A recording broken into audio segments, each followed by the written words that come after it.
Bangunan bercat putih di Jalan ABC Kota Bandung ini masih berdiri kokoh walau tidak lagi digunakan. Inilah menara pengawas bukti sejarah penjara Bancai yang tersisa.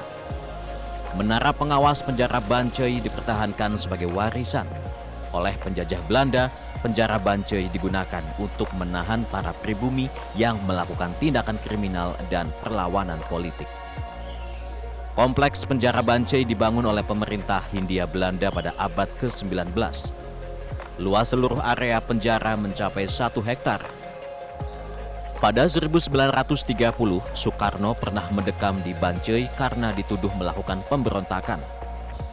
Kamar yang menghadap ke barat berukuran 2,1 x 1,46 meter ini menjadi saksi bisu pengorbanan Soekarno memperjuangkan kemerdekaan Indonesia.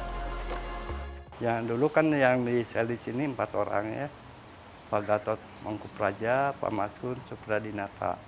Cuman yang disesakan nomor 5-nya yang bekas beliau ketua PNI dulu.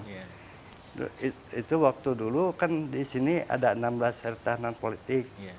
Ini yang menghadap ke barat 8 sel tahanan, yang dari barat ke timur 8. Itu yang sesana tahanan PPT.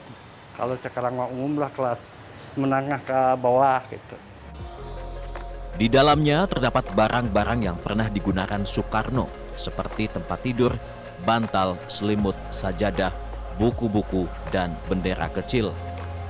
Ada juga peralatan makan, minum, dan kendi. Di dinding terdapat Garuda dan 3 lukisan wajah Soekarno. Di dalam sel nomor 5 inilah Insinyur Soekarno ditahan oleh pemerintah kolonial Hindia Belanda dari tanggal 29 Desember 1929 hingga 30 Desember 1930. Di dalam penjara ini pula Insinyur Soekarno menulis naskah pembelaan yang berjudul Indonesia Menggugat. Indonesia Menggugat lantas diabadikan sebagai nama gedung yang terletak di Jalan Perintis Kemerdekaan nomor 5. Dahulu, gedung yang dibangun pada 1907 ini kerap digunakan sebagai landrat atau tempat mengadili para pejuang kemerdekaan yang memberontak terhadap kebijakan pemerintah kolonial Belanda, termasuk Presiden Soekarno. Untuk ruang-ruangan yang menjadi nilai sejarah itu ada 3 ruangan ya, Kang ya. Pertama ada ruang persidangan, kedua ada ruang tunggu para hakim jaksa sebelum masuk ke ruang persidangan, dan ketiga itu ada ruangan tunggu. Jadi pada yang mau di persidangan itu ditunggukan dulu di sini itu sih. Salah satu peristiwa penting yang tercatat dalam sejarah adalah saat Soekarno yang saat itu dianggap sebagai pemberontak disidang.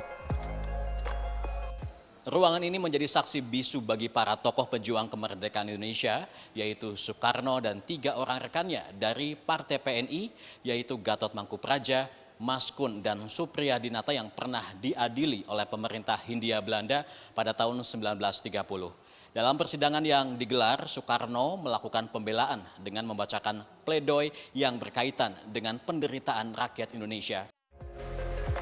Menurut Guru Besar Ilmu Sejarah Universitas Pajajaran, baik penjara Bancai maupun Landrat merupakan cikal bakal lahirnya negara melalui jalan politik dan perjuangan organisasi.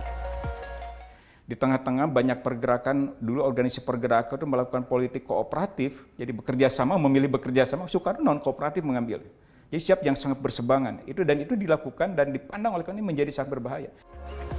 Pada masa kemerdekaan, bangunan ini berubah fungsi menjadi kantor Palang Merah Indonesia pada 1947 sampai 1949. Landrat itu, Gedung Indonesia Menggugat sekarang namanya itu menjadi Gedung Bangunan Cagar Budaya kelas A.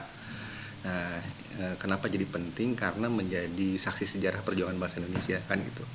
Jadi kalau kita lihat sekarang itu ya euforianya kan, buka tumpengnya adalah proklamasi yang di Jakarta, tapi proses perjuangan itu ada di Bandung kan gitu. Jadi semua menemukan proses-proses perjuangan.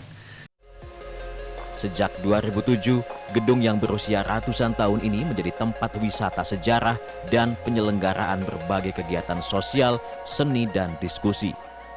Tim Liputan CNN Indonesia, Bandung, Jawa Barat.